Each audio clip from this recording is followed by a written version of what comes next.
তোমারে মাফ করার জন্য আমি শবে বরাত এক রাত সাজাইছি, এক রাতে কোটি কোটি মাফ করি। তোমারে মাফ করার জন্য আমি শবে কদর এক রাতে আমি আল্লাহ তাআলা হাজার মাসের রাত্রির চাইতে বেশি মাফ করে থাকি। তোমারে আমি আল্লাহ মাফ করার জন্য এত বড় শ্রেষ্ঠতম রমজান মাস দিয়েছি, যার মিনিট মিনিট সেকেন্ড সেকেন্ড হীরা মণি মুক্তা মানিকের মতো আমি আল্লাহ সেজদা দিবা একটা, আমার ফেরেশতা লিখবে 70টা। আমি আল্লাহ রহমত দিয়া সাজাইছি, মাগফিরাত দিয়া সাজাইছি, জাহান্নাম থেকে নাজাত দিয়া সাজাইছি।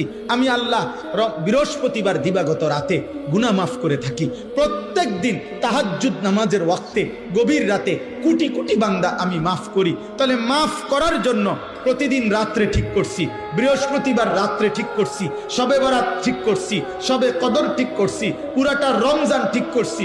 এছাড়াও বান্দা 90 বছরের গুনাহ নিয়েও যদি কেউ আসে, আমি আমার বন্ধুকে বলছি, বন্ধু যদি সে সত্যিকার তওবা করে আমি একসাথে মাফ করে দেব।